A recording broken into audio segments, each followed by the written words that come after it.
هوسانا بسم እግዚአብሔር ዝመጽ ብሩኽዩ مرحبا كرة تخاطلتي نومبر صومر بقى ويدما عابي صوم كابزاتو مبل 49 معلتي أوطير له إذا ما لدما لومي بعليه هوسانا مالتي سلازي أما صومات حزنا كتاب زد درجة بس إحنا هزلنا انتاي معلتاتنا محالفنا هنا أبز بس إحنا هزلنا لومي مالت معلتي هوسانا خي انتاي مالتيو سلام انتاينا أبز وانزي ناي هوسانا ويد قلت لي حزنا أب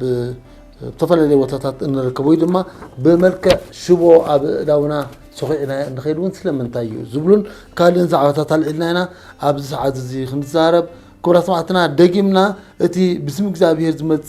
ብሩኽዩ ሆሳዕና እናበልና ነዝን ካልእን ሓበሬታታት ክቡና ንሎሚ ዓዲምና ዘልና ዕዱም ጋሻና ንመምህር መጽሓፍቲ ሓዲሳትን ሰባኺ ወንጌል ቤተ ክርስቲያን ብርሃን ዓለም ኦሮታን መርጌታ እስጢፋኖስ ገብረአብም مرجتا اسفان الجبرة بتفضل وناتون تفضل لي حواريتات بمباب تصاب حجي كمجبنا سنحميم لهم لما بزعبا حسانا كميوز نبرة دحريز ما تكسب تنسى إذا النجارات بزرزر حواريتا كوبنا عدي من عملنا مرجتا اسفانوس نقعد زبطحنا الرأي كور هذه أنا مانيل نقعد سلامة نحنا آمين قالوا سلام متاها آمين اسك لومي معلتي هوس أنا نقولنا مو بتجبو أجابو من تنقف لمو انتهي بالقدس بيت كريستيان انتهي ندورتها نزبع على زي طبع الوضع حريو نكمل لسينا راح مجنبرتها كم زيرو بحساب نابزي كور بعال هوسعنا بالسلام زبطحنا مع عالم زنبر نعلم عليف زنبر ببهاري مسكون زغنا زيابير أملاخنا أمزيلو بزعبا زي عبب عال مستيرن ترقومن كنفلت خلاتنا أدربنا سحيبو لبنا الناوحو نقدرنا مريحو أفزز لنايو نزب على التساتف تقبرنا لول زيابير أملاخنا كبر مسكنا رهنا آمين دحريو هوسعنا مالت مدهانيت مالتيو إذا كم تزمراي داويد مزمور داويد مبل 118 فوق الإسراء حمشن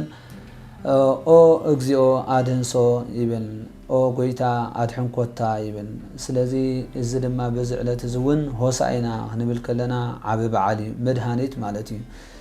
مدهانيت زخون أجزئابير نابز عالم زي نزحامم ود السب كدحن زمت قاليو إتي استقامم مدهانيت عبز عالم ترغيبو بزي علته سعينا سرعة منقستو أملاخنتو زغلت قلو قدس علتيو هوسعينا هنملك لنا قميو سرعو معالتات غزيات አለው ስለዚህ ነዚ هوسعينا ብሩክ ዘይመጽበስ መግዚአብሔር ተባለ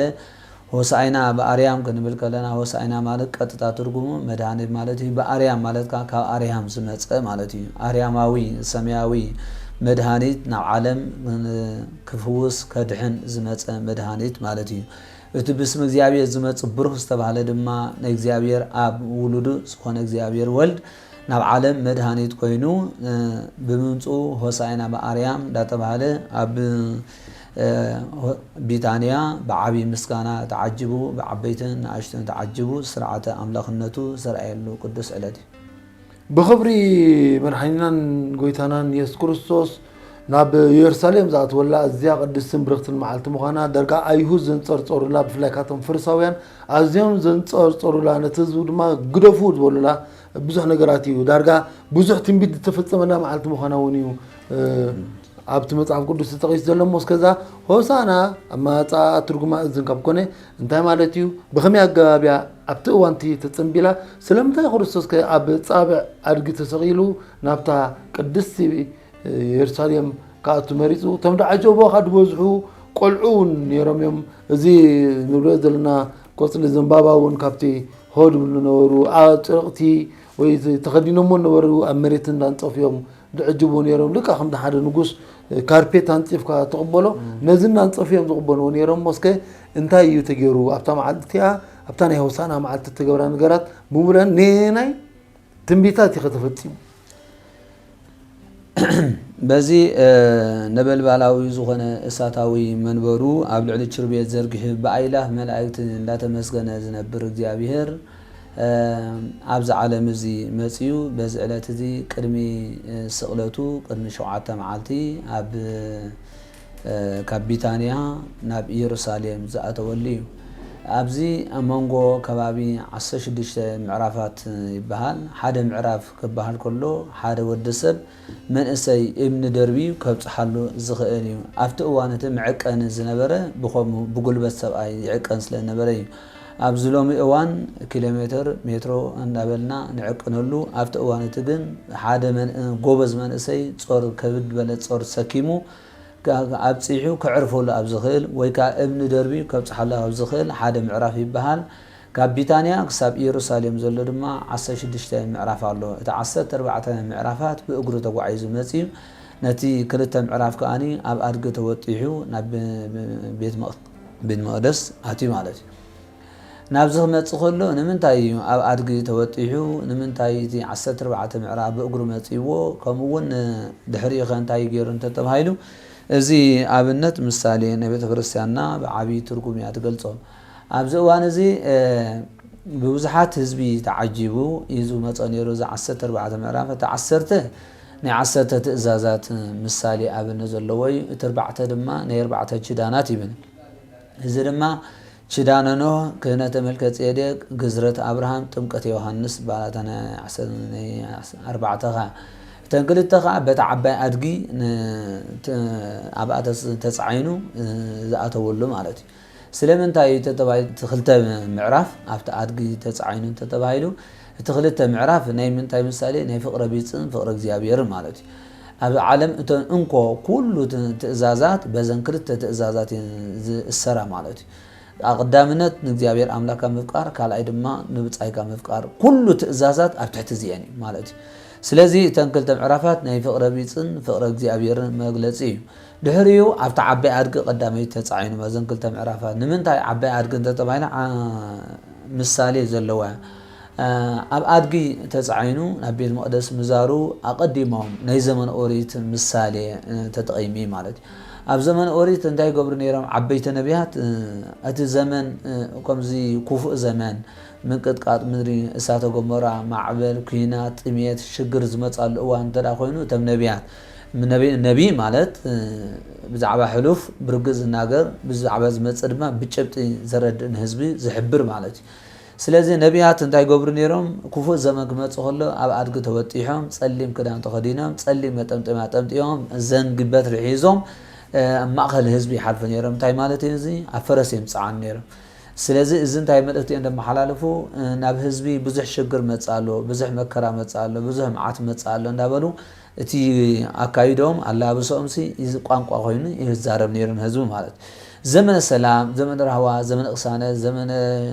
برخت تخوينو خا داي غبر نيرم نبيات اب ادغ توطيحهم صعدا خدان تخدينهم صعدا مططنا طمطيم ماخل حزب حرف نيرم تايبلو نيرن حزبي بسرات نبرو نيرم مالت اتستبون يستبهلولومي هو ردو نغير هو زمن صبق زمن يمصانا زلو تسفا زلو زمن بروح زمن زمن السلام زمن الهوا زمن اقسانه زمن برغ زمن الشاي مصانا له كله يمص نيرم سلازي غويتا يسكوز ناتهم ابنت غيروها اب ادغ توطيحو مصي سلازي اب ادغ موطحو ناي منتايو ناي سلام منمصايو ويكون سلام بموالي هو يبن امدري سلام طفي نيريو ازخا بمنتاي تتوهل بسنگ ابونا ادم ايتبل عايز تبالو تصبلس بمولعو سلامو اطفي مالتي سلازي حق ادم حق اغزيابير بمفراس سلام وطفي نيرو حموششن حموشميت الزمن دما امونغو اغزيابيرن امونغو دق سباتن سلام طفي صل نغيس نيرو سلازي كريستوس صل خرحه سلام كنغس بأس خرحه عرق فطر ارغ توطيحو ناب بيت مقدس اتي مالتي عبي ادغ حجي ناي منتاي مثالي بلوا ابوتاتنا ناي زمن اوريت ناي زمن فدا زمن كون عمته فدا زبحان ناي 5500 زمان يبان نمنتاي عبي ادغي بناي اوريت تمثيل انت تبهايلو عبي ادغي صعنا زلمدتها زمن اوريت دما حق زلمدتها حق اوريت نيروا بو دما تقيدكا تخدل مال عبي ادغ دما صعنا زلمدت زغرع سلازغونتي دحري نبيت مقدس ثلاثه غزي زيروايو غويتا يسوع كريستوس مالتي غويتا يسوع ثلاثه غزي خزرا خلو بتان اشتي علو غلغل علو ابا تصعينين ንምንታይ ተባሂሉኻ ተገልገል ዕሉ ሕጊ ፅዕነት ዘይለመደት ዘይገርዐት ምፅዓን ዘይለመደት እያ ሽዑ ድማ እንታይ ዘይተጀመረት ቀድሚ ሕጂ ዘይተፈተነት ሕጊ ወንጀል ሰርዓልኩም ኣለዎ ነበረ ወንጀል ናይ ንእሽተይ ገልገል ዕሉ ማለት እዩ ስለዚ ሰለስተ ግዜ ንቤት መቅደስ ክዘራ ከለኻ እንታይ ዝረድእ ዘሎ ኣብ ዓለም ሰለስተ ግዜ ምክንያቱ ኣብ 30 ዓመት ተጠሚኡ 3 ዓመት ድማ ንዓለም ዜሩ ኣስተሚሪ እዩ ስለዚ ኣብ ሰለስተ ግዜ ንቤት መቅደስ ምዛሩ ንዓለም ሰለስተ ግዜ ዜሩ ዘምሃረሉ ይዘረድእ እንደገና ናይ ሰለስትነት ይረድእ ማለት ስለ ቤት መቅደስ ከም ዓለም መስቲሉ ሰለስተ ግዜ ክዘራ ከሎ እዚ ከዓ ናይ ሰብ ሰለስትነት እንዳተቀደሰት ኣሙል ዓለም ከም ትነብር ሰለስትነት ማለት በዚ ከዓ ህዝቢ ተዓጅቢ ይመጽ ነይሩ እንታይ ይድብል ወተቀበልዎ ህዝቢ ብዙሃን ኣይርዎ ህፃናት ይዝብን ብዙሕ ህዝቢ ይስዒብዎ ብዙሕ ህዝቢ ተኸትልዎ ንኣሽቱን ዓበይትን ይዝብን ስለዚ እንታይ እንዳበሉ ዕጅቦም ተባሂሉ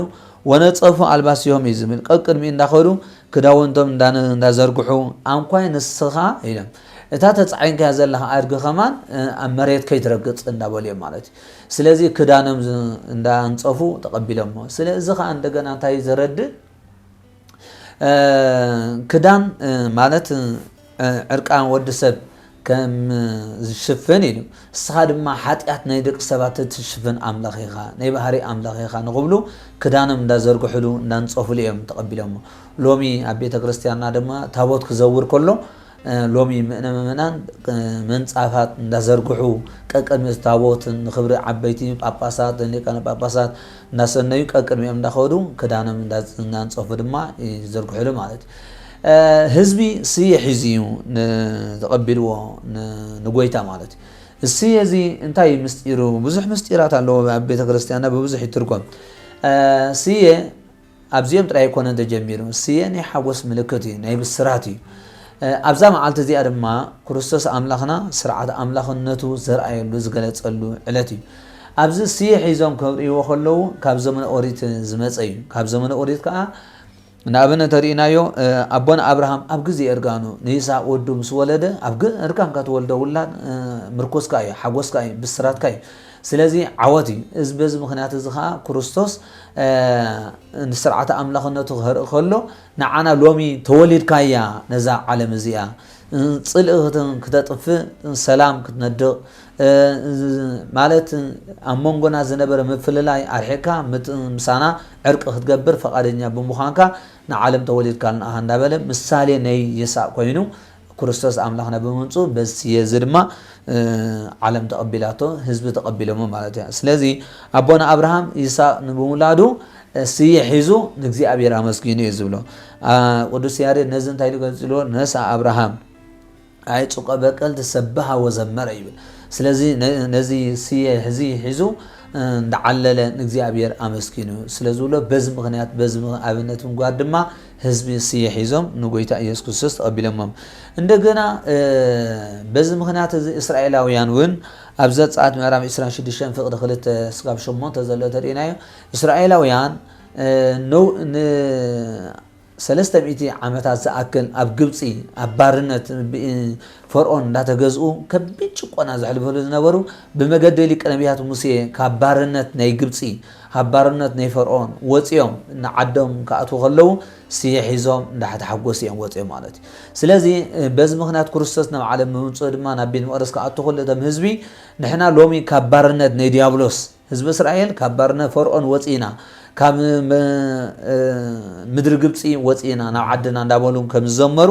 ህዝቢ እግዚአብሔር ድማ ካብ ባርነት ናይ ዲያብሎስ ወፂና ንክርስቶስ ይዕምና እንዳበሉ ናይ ሓጎሶም ገሊጾም እስራኤላውያን ካብ ግብፂ ናብ ዓድና ኣቴና ከም ዝበሉ ንሕና ድማ ሲኦል ኣብ ዘመነ ኦሪት ንኩሉ ህዝቢ ኣፍ ደጊኣ ከፊታ እንዳወሓጠት ከም ዝነበረት ሎሚ ግን ካብ ሲኦል ገዲፍና ናብ ገነት ትምለሰሉ ሰዓት በፂሒ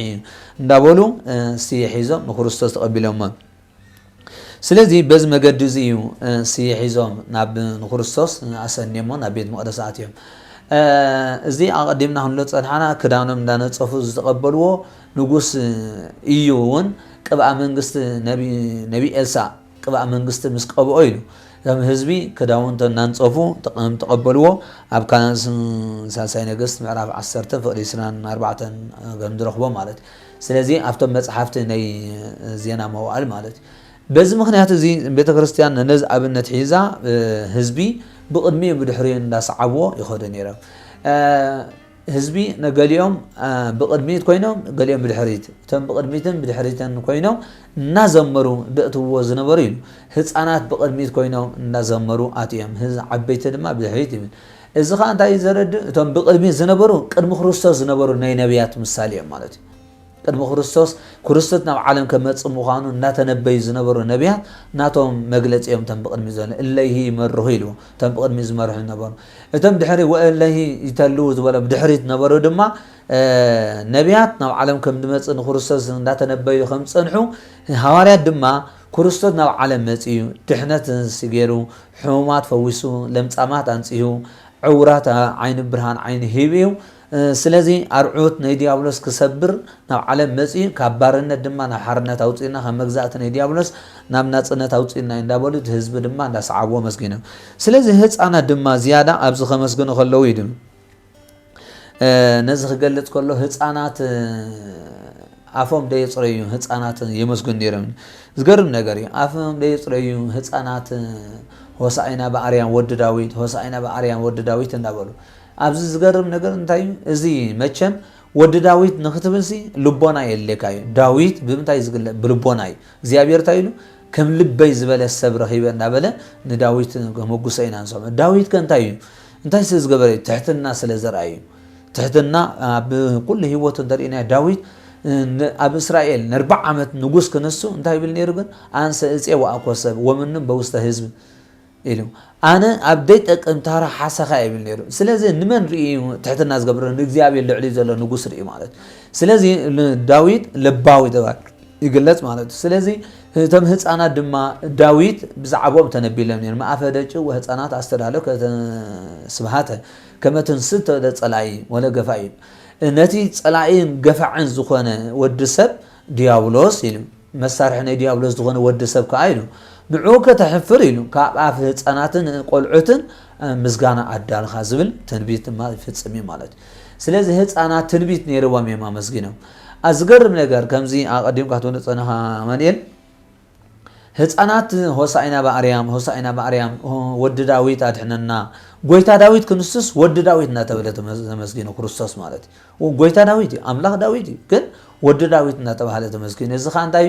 ዳዊት ብትሕትና ዝተፈልጠ ሰብ ነይሩ ሓደ ክርስቶስ ድማ ኣብ ዓለም ክመጽእ ከሎ ትሕትና ነይሩ ኣብ ዝኸበረ ቦታ ኣብ ቤተ መንግስቲ ተወልደን ኣብ ቤተልሔም ተወሊዱ ምስ ዓበይቲ ነገስታት ሰበስልጣናት ኣይተራእየን እንተዳ ምስ ጓሶት ይተራእዩ ስለዚ ትሕትና ዝተገልጸ ድማ ክርስቶስ በዚ ምክንያት ምዃኑ ድማ ናይ ዳዊት ኣምሳል ኮይኑ ወዲ ዳዊት ተባሂሉ ማለት እንደገና ብስጋውን ወዲ ዳዊት ይባሃል እዩ ድንግል ማርያም ዘር ናይ ዳዊት ያ ስለዚ ክርስቶስ ድማ ስጋው አቦ የብሉን ተዳ ካብ ድንግል ማርያም ምውላዱ ዘር ዳዊት ስለዚ በዚ ምክንያት ወዲ ዳዊት እናተባሃለ ሆሳዕና በአርያም አድሕንኮታ አድሕነና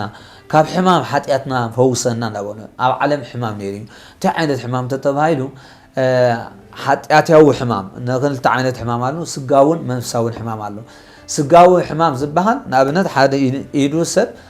ክህቦ ዘገቦ ምንቅስቃስ አገልግሎት እንድሕደሪኡ ኢዱ ሓሚሙ ይባሃል ማለት ስለዚ አካላት ወዲ ሰብ ድማ ወዲ ሰብ ንእግዚአብሔር ከገልግል ተፈጢሩ ወዲ ሰብን መላእክትን ንእግዚአብሔር ከመስግን እዮም ተፈጢሮም ንእግዚአብሔር ብዘይ ምምስጋን ንዲያብሎስ ብምስዓብ ግን ወዲ ሰብ እንታይ ነፍሳዊ ሕማም ሓይሙ ነይሩ ነፍሱ ሓይማ ነይራ ኩሉ ዘዝሞተኻ ብኡ ምክንያት ናብ ሲኦል ወርድ ነይሩ ማለት ስለዚ ናብ ዓለም አድሕነና መድሃኒት ኢኻ ዝተቃመመ መድሃኒት እናበሉ ሊቃውንቲ ይገልጽዎ እንታይ ይብሉ እስመ እግዚአብሔር አቃቤ ሥራይ ውእቱ በመለኮቱ ወፈዋሴ ድውያን ውእቱ በትስብእቱ እግዚአብሔር በመለኮቱ ኢሉ ፈዋሲ ድውያን በአምላኽነቱ ቀማም መድሃኒት ይባሃል መለኮት እንታይ ንኣብነት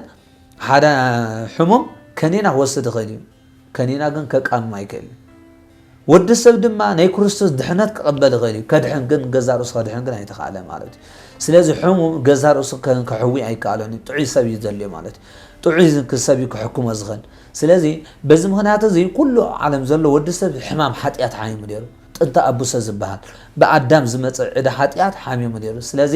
ነዚ ክፈውስ ድማ ክርስቶስ ናብ ዓለም መጽኡ ነዚ ሕማም ዝቐንጢጥልና ማለት ስለዚ ኣብ ቤት መቅደስ ዝየሩ ወዲ ዳዊት አድሕነና እንዳበሉ كمزجن وخلو بعبي كبري تعجبنا بيت مقدسات يزقرب نجا لب زلوا مالت قبل بونا زي بحصانات هوساينا بأريام ود داويد باسم እግዚአብሔር ዝመጽእ ብሩኽ እናብለኹ መዝግን ወኸለው ለባማቴና ዝብሉ ዓያሹ ቤተ አይሁድ ፈሪሳውያን ሊቃነ ካህናት ግን ዘም ህፃናት ድብሉ ኣለው ሰምዑ ደለኻ እንታይ ይብሉ ኣለው ኣይትገስጾም ዲያ ትገንሖም ዲያ ኢሎም ንዖም ትም ተበልኩም እዞም ኣማን ቢታንያ ክዛረቡ የሚለዎም ስለዚህ ልብ ዘለ ኣለኒ ዝብል ወዲ ሰብ ከመስግን ተፈጢሩ ኣፈይ ኣይመስግን ብልሳኔ ኣይመስግን እታ ልሳን እተመስግን ልሳን ዝሃቦ እግዚአብሔር እዩ ንእግዚአብሔር ኣይመስግን ብምባሉ ግን ታይ ባርያ ናይ ዲያብሎስ ኾውን አለ ማለት ብምርጮ ስለዚህ ነዚ ክስዕር ከዓ ክርስቶስ ናብ ዓለም መጺስ ነዚ ንክርስቶስ ቀበል ዘይከኣለ አይሁድ ፈሪሳውያን ግን እሶም ካብ ምምዝጋና ጠጠው ኢለምሲ ነቶም ደመዝግን ነበር ህፃናት ድማ ምስከልከልዎም ሽዑ ኣእማን ቢታንያ እንዳዘለሉ ሆሳዕና በአርያም ኢሉ እግዚአብሔር ብምንታይ ገኒሕዎም ማለት በአማን አፍ ደይብሎም አእማን ተዛሪቦም ማለት እቶም ሰባት ኢና ዝበሃሉ ሰባት እብን ተቀይሮም እዛ መዓልቲ እዚኣ ትምህርቲ እዩ እቲ ኣይመስግን ዝበለ ወዲ ሰብ እብን ተቀይሩ እቲ እብን ዝነበረ ዘይዛረብ ዘይመስግን እብን ድማ ከመስግን ፈጣሪሁ ኢሉ እንዳዓለለ ማለት ስለዚህ እዚ መዓልቲ እዚ ድማ ንሕና ከም ፈሪሳውያን ኮይና ክንሕልፎ ዝግባአና ዘይኮነስ بلبونا بمستوعان كنحلفو زغبانا ابيت مقدس كوينا هصاناتنا دقنا حيزنا ابيت مقدس كنوعلو زغبانا قدوس علتي مالتي እንደገና እስቲ የዚህ ምልክታት ነርኢና እስቲ የዚህ አብይና ናስሮ ስለምንታዩ ካበይ መጽዩ መቸም ኩላና ሁን ፈልጦ ሰብ ብንሽቱ አብትዕት ወለዱ ሆይና ዓቢዩ ከንድ ወደ አዳም ማለት መጠን ዕድመ ንበር 50 አኸለ ይምርዖ ጓል ድማ ምሰባና ዲያ ነራ ድሕሪዩ مسبعيا هذا يكون زبالة هذا زجبرون قلبيت جن يأسرين سلزي نعم عالم كدحن زمت كريستوس نحنا بعر عمت مت نزق وصلنا هساينا أبينا أسيرنا نتزجبرلنا وعلت قويتا نذكرنا نصاها مدهانيتنا نبلنا أبينا نأسره أبينا نأسره خلنا مسو وعل قلبيت نجبر لنا مال سلام انت وصل سي أبينا نأسرن تيلنا انتينا نبن كمتي سب نوعل قال كيدانو ابلبون ابيدن مچم لب يقنا قال كيدان صنعينا نب سلاذ بلبنا نغزيابير تقبلنا بدغاو اكلاتنا دما ابيدنا قلبيت نس يزن 10 مساخا قدم حجي ادم بزمصو عدا كباخا تفلانينا ده حجي ግን بأكلنا بلبونان بدغاو اكلاتنا بوشطاو حلنانا مساخاينا هباخاين فلن كنبل نزي زناي حوس سيه زغونه ابيدنا ناسرلنا ማለት እዚኻ ቅዱስ ጳውሎስ ኤፌሶን ምዕራፍ 5 ፍቅዲ 28 ሰበይት ድማ ንሰብኣያ በኩሉ ነገር ከተኽብሮም ክትእዘዘን ከም ዘለዋ አካሉ ኮይና ቀለቤት አብይዱ ኢድያ ንስ ድማ ቀለቤት አብይዳ ከም ዝገብረልና ንሕና ድማ ምስ ክርስቶስ ዘለና ሓድነት ንኽነረድ ነዚ ከም ቀለቤት ጌርና አብይና ናስረለና እዚ ኻ ሓደ ቃል ናይ ቅዱስ ጳውሎስ ገና ሓጣን ንሕና ገና ሓጣን ከለና ኢሉ ክርስቶስ ኣብ ክንዳና ሞይቲ እሞ እግዚአብሔር ከም ዘፍቀረና ነው ሕጅር አይሉ ስለዚህ ከምቱ ጎይታ አነ ኢሉ ከም ሓደ ሰብኣይ ንክርስቶስ ከም ሓንቲ ድንግል ይሕጽኩም ኣለዎ ኢሉ ስለዚህ ክርስቶስ ንዓና ምርዓዊና እንተኾይኑ ኩላትና ንሕና መርዑትና ክርስቶስ ኢና ስለዚህ ምስ ክርስቶስ ቀለቤትና አስረል ድማ በዚ ምክንያት እዚኻ ሮሜ ምዕራፍ 5 ፍቅዲ 8 ዘሎ እዩ በዚ ምክንያት እዚ ምስ ክርስቶስ ተሓጺና ዘለና ምስ ደረድ ድማ ካልኣይ ቆሮንቶስ ምዕራፍ 11 ፍቅዲ 2 ዘሎ ስለዚህ ንሱ ከም ፈጣሪናን ከም መድሓኒና ንሕና ድማ ከም ፍጡራት መጠን ከም ትእዛዛቱ ክንሕል ምዃንና ብኩሉ ሓይልና ብኩሉ መንፈስና ብኩሉ አካላትና ከምቲ ኢያሱ ዝበሎ أنا وبيتي እግዚአብሔር ሃና ማለት أنا እግዚአብሔር أنا بيتي እግዚአብሔር ከነገልግልና ንስኹም ግን መን ከም ተገልግሉ ብረጽ ዝበለው ስለዚህ ንሕና ብኩሉ አካላትና ምስ ክርስቶስ ሓደ ኮይና ኢና ንሕና ከም ሕጽይቱ ድንግል ንሱ ከም ርዓዊና ኮይና ከም ቅዱስ ጳውሎስ ዝበለው ምስ ክርስቶስ ቃላእቲና ኢና ክንብል ድማ ነዚ ቀለቤት እዝን አስረይና ማለት ስለዚህ ነብዚ ሃወሳይና ምስ በጽሐና እዚ ከን ብዙሕ ሰናብት ተሐሊፍና ኢና ብዝ ንበጽሕ ኣብዝኒ ሓጎስ መዓልቲ በጽሕና ነስቲ ንሕዝ ከለና ድማ ዓቢ ብስራት ዓቢ ሓጎስ ምልክት ዘርኢ ማለት በታሓደ ወገን ዝቅዱስ ዝኾነ መልእክታት ዘለዎ በታሓደኻ በኻልእ መንገድኻ ኣስመራ እዚኣ ዕድለኛ ከተማ ዳርጋ ናይ ስየ ከተማ ስየ ኣብ እስራኤል ኣሎ እስራኤላውያን ቆሪጾም እዮም ንክርስቶስ ዝቆም ተቀቢሎም ኣስመራ ሪኣን ከለና እውን እዚ ጎደናታት ናይ ባሕቲ መስከረም ትሪኢ ከለካ ብሙሉእ እዚ ጎደና ሓርነት ጎደና ብስየ ዝማዕረገ እሞ ደርጋ ብዛም ትሰሪ ዘሎ ኣስመራ እውን ቅዱስ ዝኾነ ከተማ እሞ እንኳዕ ብፅሓና ደጊምና እስከ ቅድሚ ናይ ሆሳና ምዛምና ብዜማ እንታይ ከም ትብሉ ኣብታ ናይ ሆሳና ዘሎ መዓልቲ ንውዕሎ ዘለናስ ብዜማ ሊቃውንቲ እንታይ እንዳበልኩም ኢኹም ተዚምሉ ኣብዚ ቅዱስ ዕለት ብዙሕ ዜማ ናይ ክርስቶስ ናይ ሓጎስ ናይ ብስራት ንገልፀሉ ኣለና ንኣብነት ኣብ ናይ ቅዳሴ ጎርጎርዮስ ዘሎ እምሆሳኢናሁ ኣርአየ ተኣምረ ወመንክረ ዘይተገብረ ቅድመዝ ወኢይከውን እምድህረዝ ንብል እንደገና እውን መኒ በምድር ተወክፎ ለንግደ ጲላጦስ ህማም ሆሳኢና ባርያም ሆሳኢና ባርያም ሆሳኢና ባርያም ንብል እመኒ በምድር ተወክፎ ለንግደ ጲላጦስ ህማም ሆሳኢና ባርያም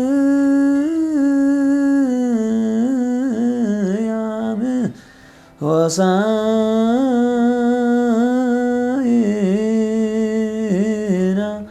በአርያም ሆሳኢና ማርያም ንብል እንደገና ሆሳኢናሁ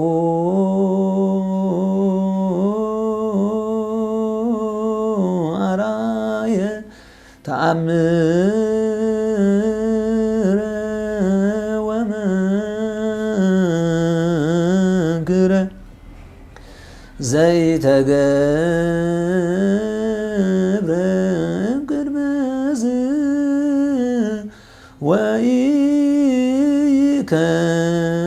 ወኢይከውን እምድህረዝ እዚ እንታይ ማለት እዩ ካብቲ ናቱ መድሃኒትነት ዓብይ ትእምርቲ ኣርኢና ቅድሚ ሕጂ ዘይኮነ ድሕሪ ሕጂ እውን ደጊም ንሓዋር ዘይከውን ሓንሳብ ንሓዋርን ፍፁም ድሕነት ብሆሳኢነቱ በመድሃኒትነቱ ሓንሳብ ንሓዋርን ፈዊስናዩ ድሕሪ ሕጂ ሕማም ናይ ነፍሲ ዝበሃል የብልና ዝብል ብስራት ኣሎ ማለት እዩ ኣሜን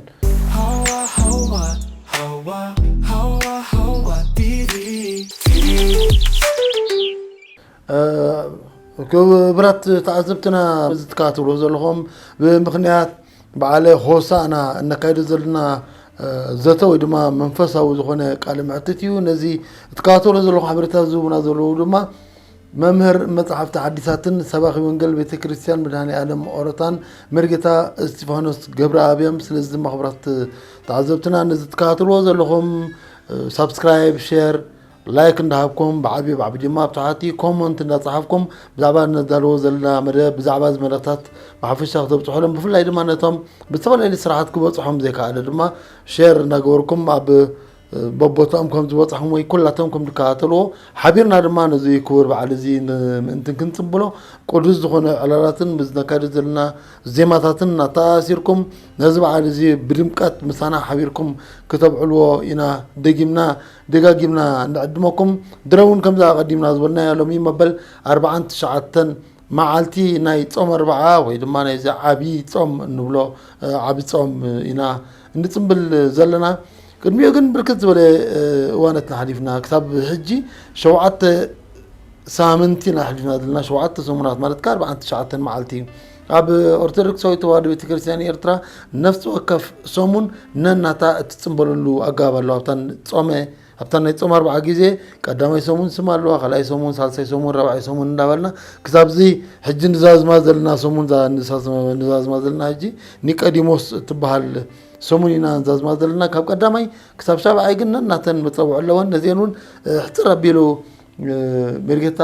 እስጢፋኖስ እንታይ ከም ዝግበር ስለምንታይ ኢኻ ተባሂሉ ቀዳማይ ሰሙን ካልኣይ ሰሙን ሳልሳይ ራብዓይ ሓምሻይ ሻድሻይ ሻብዓይ ሰሙን እንዳበልና ከይዲና ድሕሪ ዘለኻ ተን ናይ ሕማማት መዓልታት እውን ኣለዋ ተን መዓልታት ከዓ ከምዚ ኩላትና ንፈልጠን ካብ ሶኒ ክሳብ ቀዳም ኣብ ዘሎ ግዜ ኢና ብሓፈሹ ክንብሎ ንኽእል 6 መዓልታት ንዓን እውን ነፍሲ ወከፍ መዓልቲ ከዓ ነናታ ፍጻሜ ዘለዋ እሞ ንዓን እውን ክንምለሰና ቀዲምና ግን ነተን ዝሓለፋና እስከ ኣብ እዋኑ ክንገብሮ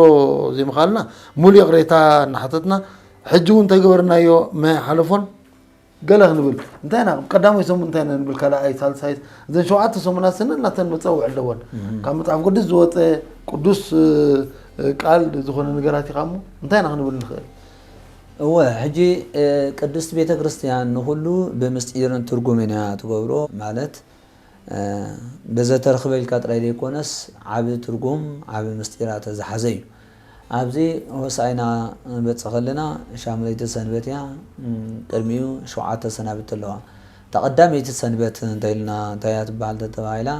زورد تبع زورد مالت انتي مالتي تتبايلو أوانجيل يوحنس مراف سلسة فوق عسى سلسة زلو وعالوز أرجو استسماء زين ولا زورد أم سماي من እግዚአብሔር ካብ ሰማይ ሰማያት መንበሩ ወሪዱ ካብ ቅድስት ድንግል ማርያም ተወሊዱ ናብ ዓለም ድሕነ ኃጢአትና ክድምስስ ስጋና ቅድስ ንዝረኸሰት ምድሪ ቅድስ ናብ ዓለም መምፁ ዘረዲ ዘወረደ ክንብል ከለና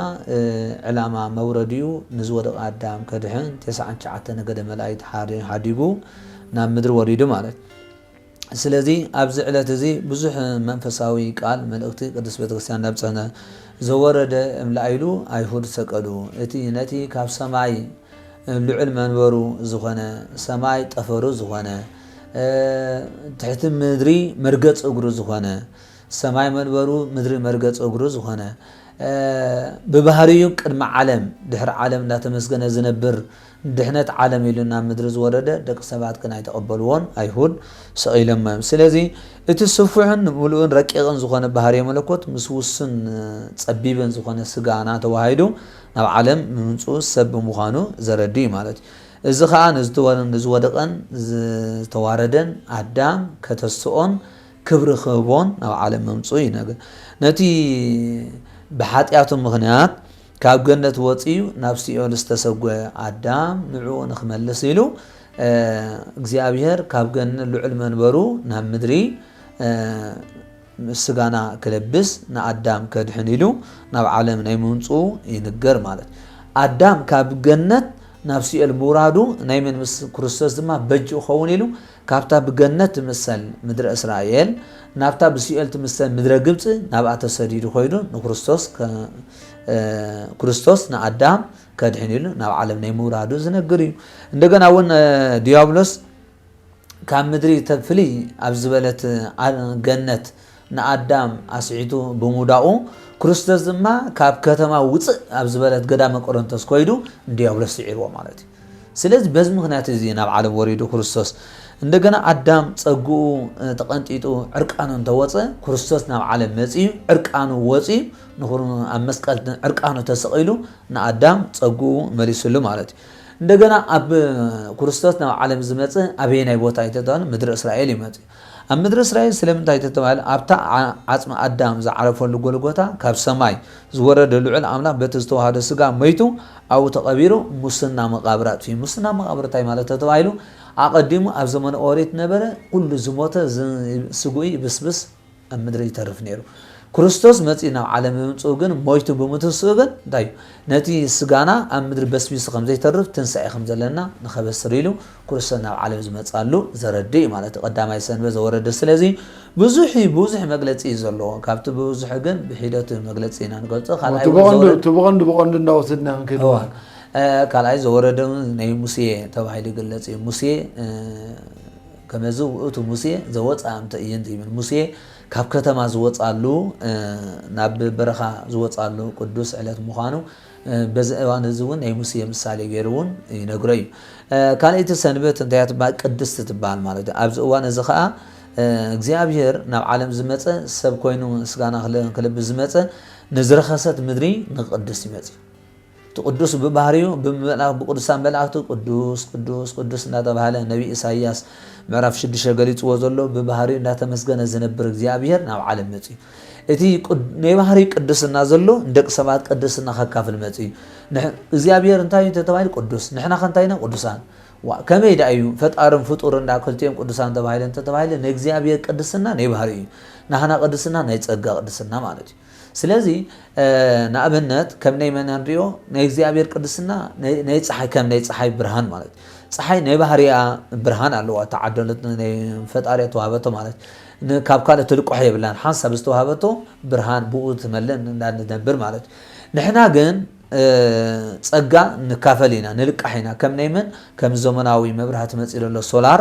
ኣብ ደገ ውዒሉ ካብ ፀሓይ ተለቂሑ ውዒሉ ብርሃን ድሕራይ ኣብ ገዛ ኣብ ፀልማት ድማ ብርሃን ዝኸውን ንሕና ደቂ ሰባት ድማ ካብ እግዚአብሔር ቅድስና ተለቂሕና ከም ሶላር ኮይና ቅድስና ነሳተ ማለት ስለዚ ቅዱሳን ንባል ስለዚ ቀዳማይ ሰብ አዳም ስበደለን ዝተዋሃቦ ቅድስና ምሳጥ ኮነ እግዚአብሔር ባዕሉ ቅድስናኡ ክመልሰሉ ነቲ ዘጥፈኦ አዳም ነቲ ዘጥፈኦ ክብሩ ንክመልሰሉ ቅዱሶ ኃጢአቱ ከስተሰርየሉ ብሞቱ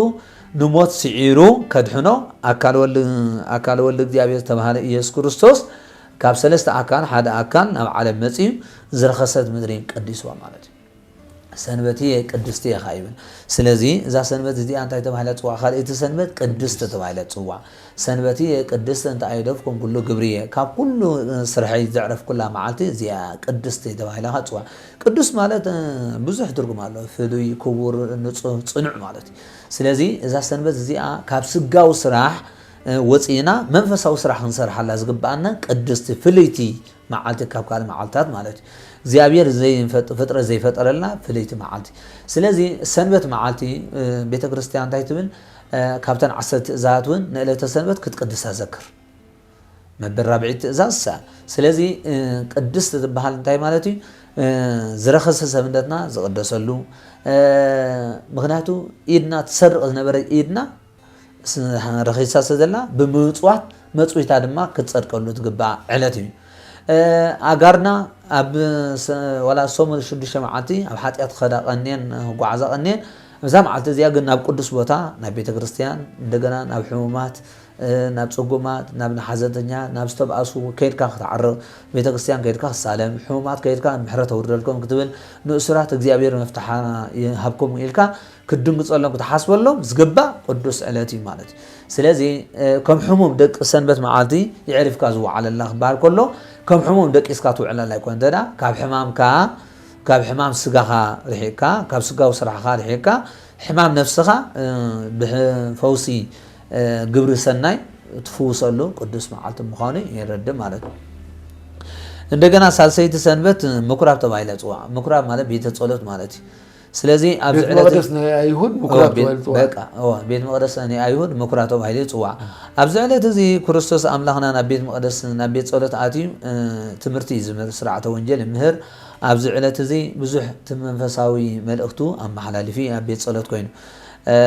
ቦአ ኢየሱስ ምኩራብ አይሁድ ኣብ ቤት ጸሎት አይሁድ አትዩ ክርስቶስ አምላኽና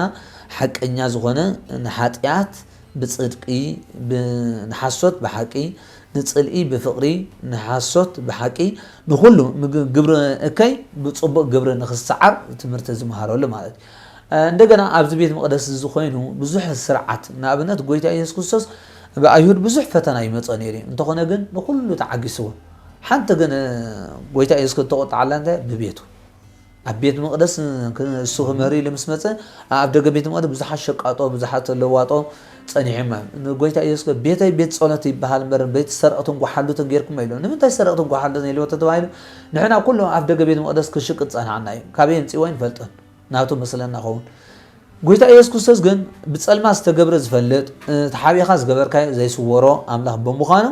ኩሉ ሰብ ኣብኡ ነበሩ ሸቃጦ ሰሪቆም ዘምጽውን ጥሪት ናትና ኢሎም ኣብኡ ሸጥዎን ሰነበር ቤት ሰርቀቱን ጓሓሉትን ጌርኩም ኢሉ ስርቂ ኃጢአት እዩ ተባሂሉ ኣብ ዝንገረሉ ቦታስ ሰሪቆም ነገንዘብ ሰብ ንብረት ሰብ ጥሪት ሰብ እንስሳ በጊዕ ንብረት ኩሉ ንዋያት ኣምጽኦም ኣብኡ ይልውጡሉ ነይሮም ዕዳጋ ተቀይሩ ዕዳጋ ገይሮም ስለዚ ነቲ ጽድቂ ክረከቦ ዝግባእስ ኃጢአት ፍጹም ኣለኹም ቤተይ ኢሉ ብጨጉራፍ አልዒኑ ጨጉራፍ አልዒኑ ጨርጊፍዎ ማለት ስለዚ እዚ ዓብድ ምልክት ዘርአየሉ ቅዱስ ዕለት ኣብ ቤት ጸሎት ማለት ንሕና ድማ ኣብ ቤት ጸሎት ከይድና ክንገብሮ ዝግባአና ቤት ጸሎት ምኻድ ማለት ምስ አምላካ ምርኻብ ማለት እዩ ቤት ጸሎት ቤተይ ቤት ጸሎት ትበሃል እዩ ስለዚ ኣብ ዳራ ገዛ ካብ መውዓል ኣብ ቤት ጸሎት ከይድካ ኣብ ቤት አምላክ ከይድካ ዘመራ ዳዊት እንታይ ኢሉ ናብ ቤት አምላክ ንክንምሰሉኒ ተሓጎስኩ ሕጂ ንጉስ እንዲዳ ኣብ ቤተ መንግስት ኩሉ ክረኽቦ ዝግባእ ነይርዎ እዩ ግን ካብ ኩሉ ድሕጉስ እንታይ ነይር ኣብ ቤት ኣምላኽ ምኻድ ስለዚ በዚ ድማ ኣብ ቤት ጸሎት ከይድና ክንሕጎስ ሓጎስና ኸዓ ነባሪ ክኾነልና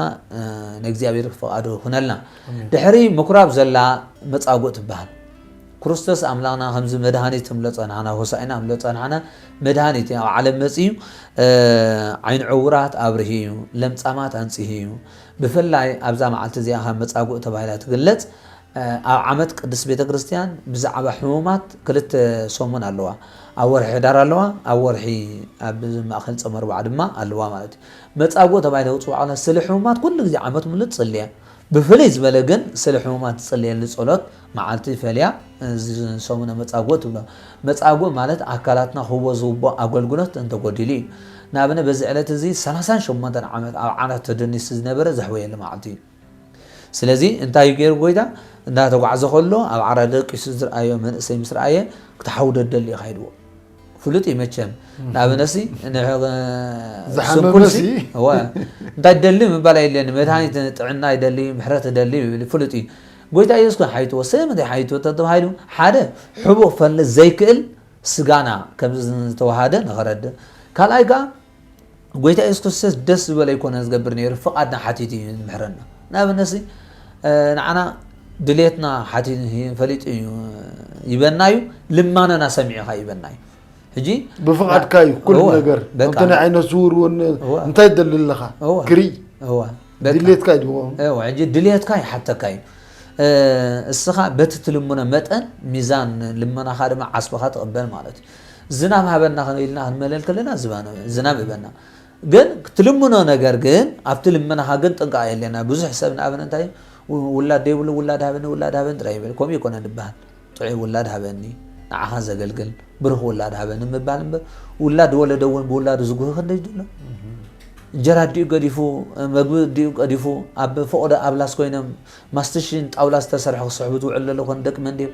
ደድወቕደ ሽጋራ እንዳኣረዩ ወልፊ ዝሓድሮም ደሎ ደቂ መንድዮም ስለዚ ገንዘብ ሰብ ሰሪቖም ሰብ ቀቲሎም ዝኣትዉ ውላድ እውን ወሊድካ ማለት ኣይኮን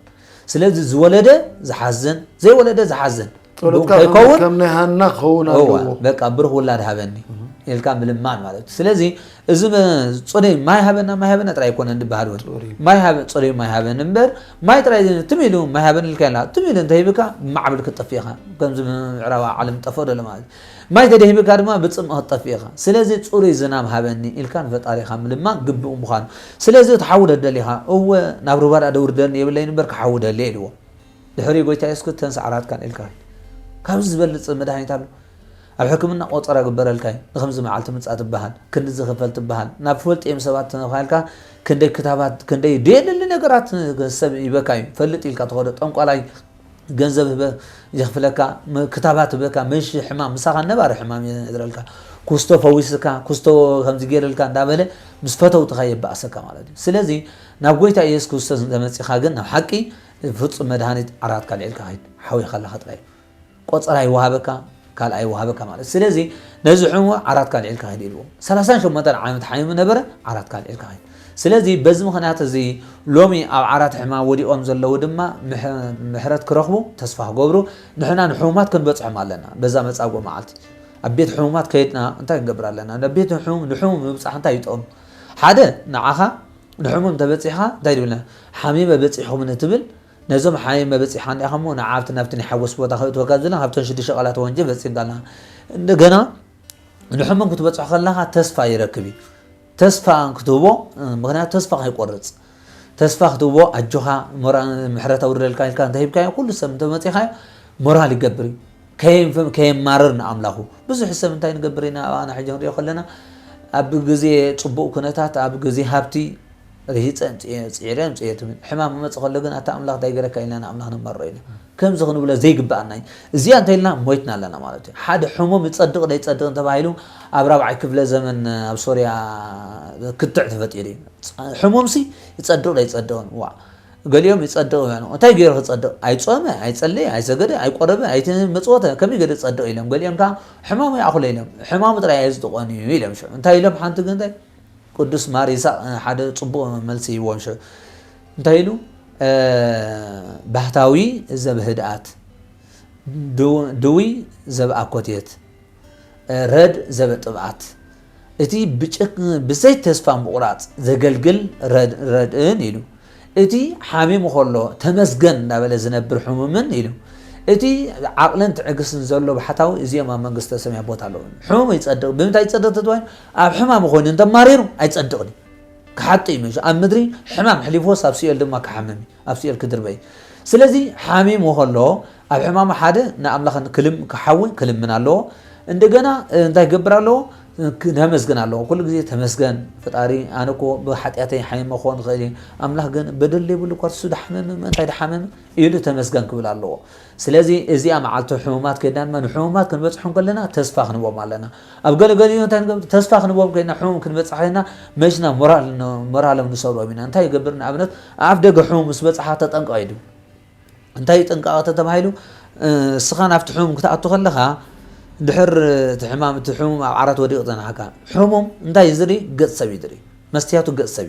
ከመይ ከም ዘሎ ገጽ ክሪኣስ ዘይክእል ገጽ ሰብ ይዝሪ ከመይ ከም ዘሎ ሽዑ ሰብ ምጽኢሉ ዋ ጽባላህ ምርተይልዎ ሞራል ገብር ድሕር ምጽኢል ደኺም ጸኒሕካ ውይ ኣታ ከም ዝሪያ ኾንካ ተልካይ ግን ሞራል ቆሪጹ ኣኸለይ ወላ ሞት በጽሕለው ተስፋ መቁራጥ ስለዚህ ተጠንቂቃ ክትኣተለካ ካብ ባናና አራንሺ ብዙሕ አስቤዛ ሒዘ ዲከርኩ ትብል ጥዑይ ዘረባ ሒዝካ እንተ ኸይድካ ሞራል ልህብ ኣፍ ደገ ተጠንቂቃ ተኸይድ ሰንብድ እንተ ሰንቢድካ ምሳኻ ሰንቢዱ ሞት ከስዕቦ ኸሊ ወላ መድሃኒት ረኺብ ተራኺቡ ኸሎ ስለዚ ናብ ቤት ሕሙም ክንኣቱ ከለና ተጠንቂቕና ክንኣቱ ከም ዘለና ሞራል ክረኽቡ ክንጸልየሎም ከም ዘለና ወይ ይግባአና ስለዚ መጻጎ ዝበሃል ዓቢ ውዕለት እዩ እግዚአብሔር ይረዶ እንታይ ጉጽ ዘይለብላ ኢለና ዳይ እቲ ንድኻ ንምስኪን ዝሓስበሉ ነቦና ደን ዘይብሎ ዘኽታም ዝሓስበሉ እዩ ንሱ እግዚአብሔር ካብ ክንፈት መዓልቲ ከድሕነ እዩ ዘመራይ ዳዊት መዝሙር ዳዊት መበል 41 እግዚአብሔር ይረዶ ውስተዓራቶም ንዑ ኣብ ዓራት ሕማም ተወዲቁ ድማ እግዚአብሔር ከሕዊ እዩ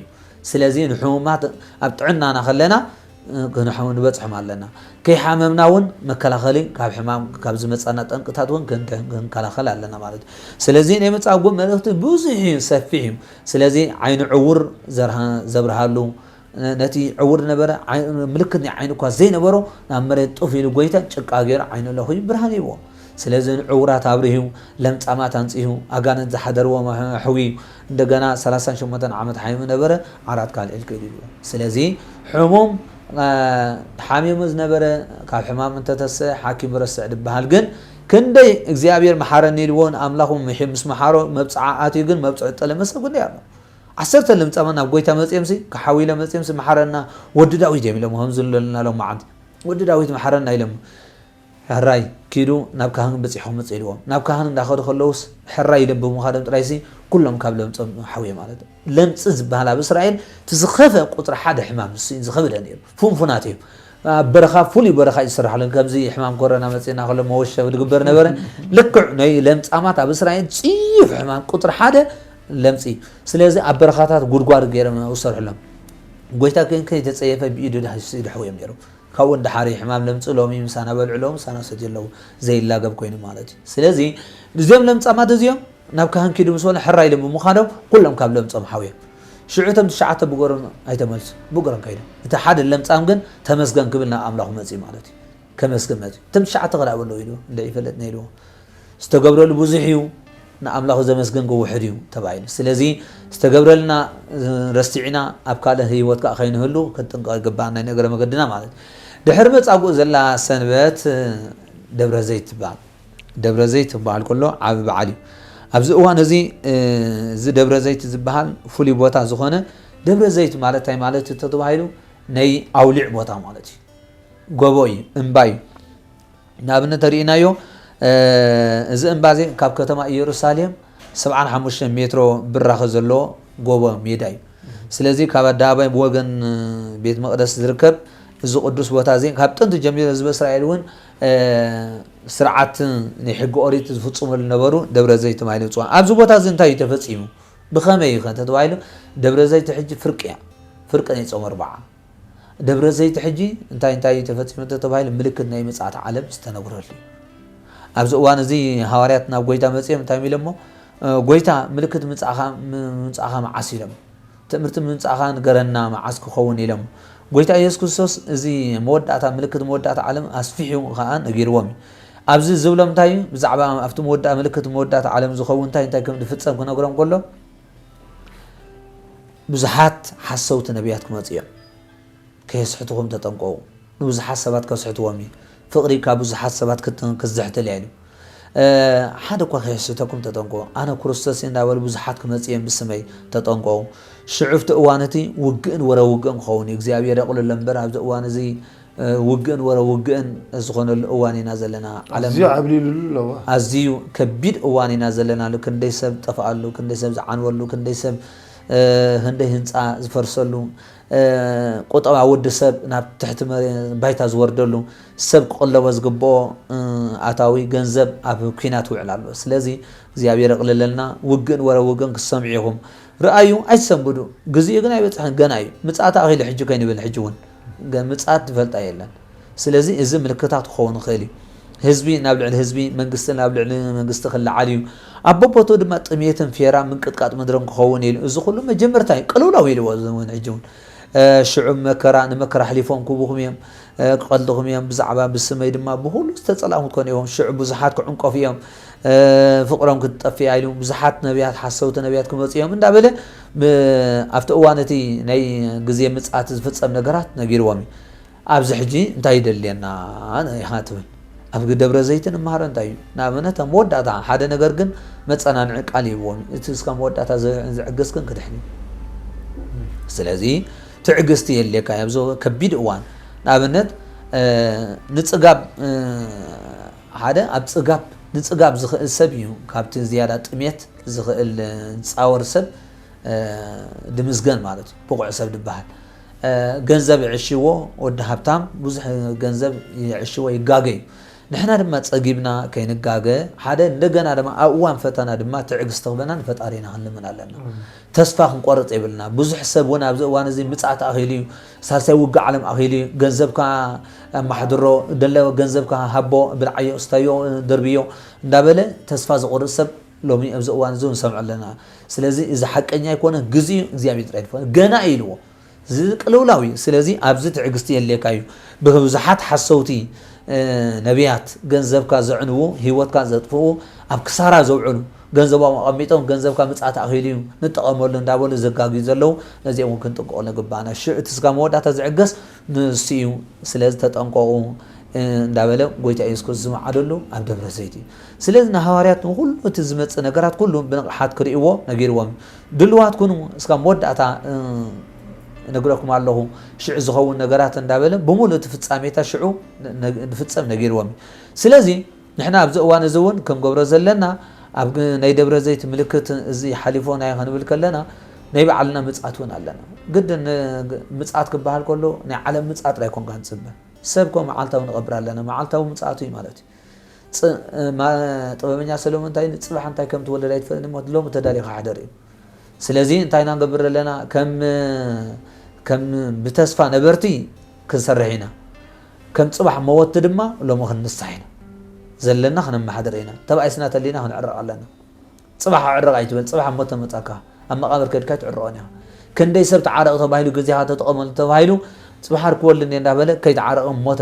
ይመፅእ ኣብ መቃብር ከድካ ወኺያሎ ምስ መን ትዕረቕ ስለዚ ምፅልእኻ ከለኻ ኣይትሕደር ምስ ዓመፅካ ከለኻ ኣይትሕደር ምስ ሓጢአትካ ከለኻ ኣይትሕደር ተነስሓሉ ምክንያቱ ዝረኸሰ ሰብነትን ዘይረኸሰ ሰብነትን በበይን እዩ ኣብ እቶን ዝወዓለ ሰብ ኣብ ጠቕሙ ክትቀርብ ጨና እዩ ባህ የብለካን እዩ ስለዚ ንሕና ካብ ሓጢአት ድማ ኣብ እቶን ከም ዝወዓልና ኢና ንእግዚኣብሔር ብመላእክቲ ዝተፈንፈና ኢና ስለዚ ኣካላትና ምኡዝ መዓዛ ዝኾነ ቅድስና ክንሽትት ኣለና እምበር ክፉእ ዝኾነ ሓጢአት ርክሰት ክንሽት የብልና ኣካላትና መሳርሒ ሓጢአት ክኸውን የብሉን መሳርሒ ፅድቂ ክኸውን ኣለዎ ንውዕሎ ቦታ ክንፈልጥ ኣለና ፅባሕ እንታይ ምፅኣት ቀሪቢ ከይበልና ናይ ኩናት እዚ ንግደፎ እሞ ናይ ባዕልና ለመዓልታዊ ሰብ ንቐብር ኣለና እኮ ስለዚ መዓሰይ ከም ንቦታ ኣይንፈልጥን ኢና እስካብ ሎሚ ዘለና ዕድሜና ንፈልጦ ኢና ብሕጂ ክንደይ ዓመት ፀኒሕና ግን ኣይንፈልጦን ኢና ተወለድናሉ ዓመተ ምህረት ንፈልጦ ኢና ንሞተሉ ዓመተ ምህረት ኣይንፈልጦን ኢና ስለዚ ዓብዲ ክመውት ንእሽተይ ክመውት ኣይንፈልጦን ኢና ሕሙም ሞትሲ ንሕሙም በፅሕ ድበሃል ኣሎ ስለዚ ንምሕረታዊ ደልካ ኢልካ ንሕሙም ከይድካይስ እሱ ኣብ ዓራት ኮፍ ኢሉ ከሎ ንስኻ ትቕበር ስለዚ እንታይ ከም ንወለድ ሰነ ንፈልጥ ምፅኣት ክበሃል ኮነ ናይ ዓለም ምፅኣት ኣይኮነ ክንፅበዮ ዘለና ኣኺሉ ይኣኽለ እንዳበልና ክንፈርሕ ዲኮነ ናይ ገዛእ ርእስና ምፅኣት ኣለና ስለዚ ከይኮነ ወግን ከይተሰብረ ጸግን እሞ ስለዚ ዘለና ግዜ ኣብ ረብሓ ክነውዕሎ ዳምብን ኣብ ዕንወት ከይነውዕሎ ዘለና ፍልጠት ደንቆሩ ፍልጠት ከነለቅሕ ዘለና ገንዘብ ንዘይብሎም ድኻታት ክንዕንግል ብገንዘብ ዘለና ጉልበት ንስንኩላን ንጽጉማት ዓይነ ስውራን ብርሃን ክንኮኖም ንጹማት ኢድ ብምስዋስ ኣካላትና ክነረድ እግርን ዘይብሎም እግሪ ክንኮኖም ዊልቸር ዝኸደሉ ደፊእና ጽርግያ ክነሳጉሮም ግባና ስነ ምግባር ሰብ ዘብለና ሰብ ኣውነት ክንሰርሓሉ ሎሚ ናትና ጽባሕ ኣብ ናይ ዓሽ ኣውደ ኣዋሪሕ ትርከብ ለባማት ስለዚ ብዛዕባ ጽባሕ ጎብረ ዝብል ንዕሽነት እምበር ሎሚ ናትካ ሎሚ ትውንናኻ ጽባሕ ግን ኣይናትና ስለዚ ምጽኣት ክበሃል ከሎ ኣብ ደብረ ዘይት እንታይ ከም መጻፍ ወይ ተፈልጦ ኩሉ ግዜ ድልዋን ኮን ኢሊ ወዳታ መልእክት ደመሓላለፎሞ ስለዚ በዚ ዘመናዊ ንሪኦ ዘለና ኣብቲ ወዳታ ዘመን ናይ ራእይ ዮሐንስ ምዕራፍ 13 ናይ ምጽኣት ምልክት ብዙሕ የስፊዩ ይነግረዩ ሽዑ ኣብ ወዳታ ቁጥሪ 666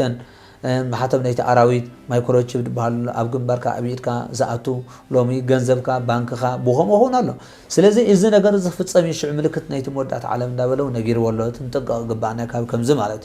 ስለዚ እዚኣ ሓሙሸይቲ ትኮን ኮላ ሻርሸይቲ ገብርሄር ትበሃል ገብርሄር ማለት ኦሙን ኩን ማለት እዩ ብውሕቲ ኣሚንካኻ ኣብ ብዙሕ ሸመካ ኢሉ ጎይታ ኢየሱስ ክርስቶስ ብዛዕባ ናይ ገበርቲ ሰናይ ገበርቲ እከይን መላለይ ገይሩ መግለጽ ዝገበረሉ እዩ ሰባት ምዕቀን ሰብ ብብዙሕ ኣይኮነ ዝዕቀን ብውሕዲ ይዕቀን ስለዚ ሚዛን ወዲ ሰብ ብብዙሕ ንብረት ብዙሕ ገንዘብ ተተልዎም ብዙሕ መሃብኮ ነይረ ኣይኮነ እንድሰርሕ ኣምላኽ ኣብ ብዙሓት ሃብታማት መጽሓፍ ቅዱስ ታይል ብዙሓት ሃብታማት ሂቦምስ ንዕኦም ከየድና ነታ ውሕድ ሓንቲ ሳንቲም ዝሃበድኻ ኣድኒቕዋ እዚኣ ከም ናይ ኩሎም ድበዝሕ ገይራ እዩ ስለዚ ብውሕድ ክትእመን ኣለካ بعد سلام حمش تمكليت بعد كل تمكليت بعد حدا مكليت تباهيلهم أما تصحاب قدوان جلماتي معرابي سنة حمشان على سلازي نداي دولهم تي قويتهم على كحوام نوح وان جيشو شعو بعد حمش وريدو دايبو نتنجنزبون 40 حمش توستغلن بعد كل دايبو وريدو 40 واستغلن جزئية تقييم له مالتي جنزبو كتعطي وان زي كونس 40 بزيحن مالتي تبع هذا جن زي زر زعصد زي بتنا زكب شكاني سلازي مسجد حراي أبيت في خايب لنيله عقيروا حبي واي سلازي بزد ما أيتم وقصن تدا نفردي إنه وسيدو دحر غندي مسمى شعوب على حمش تمقلت إنه قويتاي كحمش كان نركا تنحمش ما وسهلين بوحد تأمين كهم أبو زحش مكان حبس بتها تتبعين سلازي نحن نرمى بز عالم زي إجزابينا نحمش تمقلت دهبنا لنا كل تمقلت دهبنا لنا نابنت كلت عيني يبننا له بغلت عيننا انتهينا نسرح صبونا قرر نري حما كلت أذن يبننا له حمية دينا نسمي كلام لخ أيمره يبننا له بأيمرنا كون حماء مغرد دينا مكت صبوء مغري سلازم كيف عدينا نحسب صبوء نقر لبه يبننا له سلازم ما منش أو الدم ترى يكون لبه يبننا لباويت حلنا يبننا سلازي لبي دقاويت لبي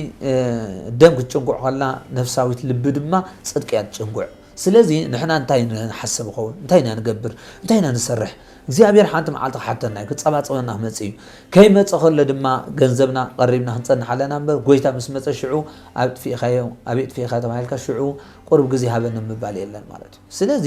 ገንዘብካ ኣብ ቁሙጥ ቦታ ክተጽንሐለካ ኣካላት ይበና ለባዕል ሓሙሽተ መክለ ይለና እዝንቱ ሃይበና ለዓይንቱ ሃይበና ሓሙሽተ ህዋሳት እዚኣቶም እዞም መግለጽ ኣካላትና ዝኾኑ ሓሙሽተ ህዋሳት ተዋሂቦምና ኣለዉ ኣብየ ውዕሉ ኣለዉ ኢድና ይሰርቕ ዲደሎ ይመጽወት ኢድና የጽድፍ ዲደሎ ይመልስ ካብ ጸድፊ መልሓስና ትምርቕ ዲያላ ትረግም ስለዚ መልሓስና ሚዛን ክትዕቀን እያ በዓል ምንታይ መክሊት እያ ገበርቲ ትራገም እንታይ ኢሉ ሐዋርያ ያዕቆብ ልሳን ንስቲት ይእቲ ወታረሙፅ ለስጋና ኢሉ ንልሳንና ኢሉ ኣቦታት እንታይ ይብሉ ዓጽም ዘይብላ መልሓስ ዓጽም ሰብ ትሰብር ኢሎም ብሕልን ብመልሓስካ ትጎድኦ ሰብ ክንደይ بملحسك هيوت توسبك هندي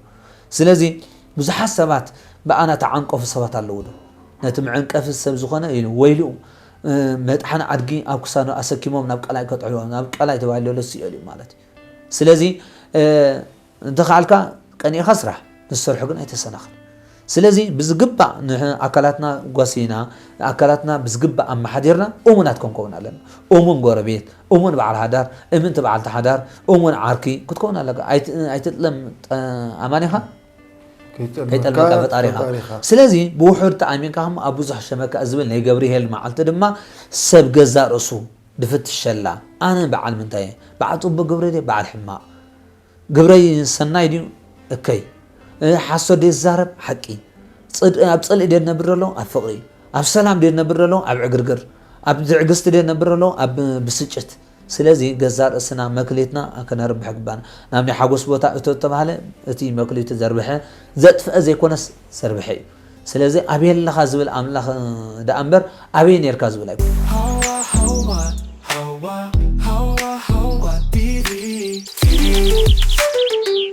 ስለዚ ኣብየለኹም ዝብል እምበር ኣበይ ነርኩም ዝብል ኣምላኽ ኣይኮነ ዘለ ሎሚ ሓተና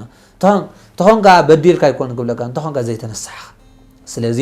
ኩላትና ተባይስና ተኮይና ክንዕረቕ ኣለና ሰሪቕና ተኮይና ክንመልስ ኣለና ክንክሕስ ኣለና ዝበደልናይ በኣና ዝጠፍኡ ሰባት ከይህሉ በኣና ዝድሕኑ ሰባት በኣና ዝጠፍእ ሰብ ከይህሉ ካራ መንራዮ ዝሓደ ካራ ዓሻ ሰብ ሒዙ ከብዲ ሰብ ቀደሉ ዶክተር ሒዙ ደግሞ ኦፕሬሽን ገይሩ ሰብ ድሕነሉ እምኒ ዓሻ ሰብ ተሒዙ ርእስ ሰብ ፈጊኡ ቀትለሉ ለባም ሰብ ተሒዙ ነዲኡ ገዛ መዕቆብ ሰብ ሰርሓሉ ስለዚ ብዝሃበና እግዚኣብሔር መክሊት ሰብ ዲና ነጥፍእ ሰብ ነድሕን እግዚአብሔር ንዓለም እዚ ሎሚ ሚሳይል ሮኬት ድሮን ተሰሪሒ ዘሎ ዓለም ሃገር ህዝቢ ዝጠፋል ዘሎ ኣጽዋርሰን ካብ ይመጽ እግዚአብሔር ብድሮን ብሮኬት በሚሳይል ይብና ኣይኮነን እግዚአብሔር ኣብ ትሕቲ መሬት ማዕደር ሓጺን ይብና ስለዚህ ፍሒርኩም ድማ ተጠቀምሉ መሳገርቢ እንቶ እንደገና አስካላ ዳስ ዚንጎ መخدن ተጠቀምሉ ይልና ንሕና ግን ንጣፋ ኣለና እግዚአብሔር መስተዋዕል ይሃበና ነገስታት ንዓለም ሎሚ ሓውር ዘርኡላ ዘለውና ዓለም ክንዲ ሰላም ዘንጉስላ ኣብ ጉዳዮም ኣብ ጣውላ ዝፈትሑ ዓለም ናብ ጣውላ ቀይሩ ዋለው ማለት ስለዚ ገብርሄር ዝበሃል ብስተዋሃበካ ሰብ ደተድሕን በኣኻ ዝጠፍእ ሰብ ዲደሎ በኣኻ ዝለምዕ ሰብ እንተኽኢልካ ሰብ ኣድሕን ተደይክኢልካ ሰብ በኣኻ ከይጥፍእ ኣም እንታይ ይብሉ ወለድና ኣም ካብ በኣኻ ጠፋኣኹ በኣኻ ለምዓኹ ማና ይበልካ ምክንያቱ ስምካ መነወር ከይከውን ማለት ስለዚ እዚ ዓቢ ውዕለ ዘለዎ ብዛዕባ ናይ ገብርሄር ማንታይ ንገብር ከም ዘለና ዝፍትሽ ገዛ ርእስና ዓብ ፀጋ ዲህዋብ ትበዓል ሓደ መክሊት ግን ቁም ነገር ዘይገበረ كد نام حرق أماسنا نفت الزلالة ما وسقاي دربيوه إيدن أقرن أسيركم نفت الزلمة دربوي تبعي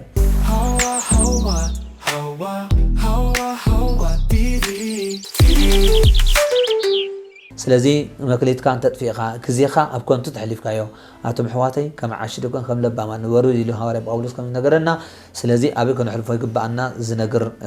قدس علاتي زون قرصي نازل لنا سفيح يوم استغزينا مالتي عندنا دحريو شاوعيد السنبت نيقوديموس تبعنا نيقوديموس مالت عودنا حفاش عود حزب مالتي سقرب نقا بقانقا قريه مالتي سلازي نيقوديموس عود سبي مغناتو انتاي زغبره انت تبايلو نيقوديموس كاب اب حقي ايهود حلقه استشومه بغنزب بتمرتي بسلطان زبلصها كلن فلي زبلي نيرو እዚ ጥራይ ኮነ መንነቱ ናቱ ግን ብልጮ ለባም ከም ዝነበረሞ ብለይቲ ናብ ወይታ ኢየሱስ ክርስቶስ መጽዩ ትምህርቲ ይማር ነይሩ ስለምንታይ ተተባሂሉ ምክንያት አለው እዩ ሓደ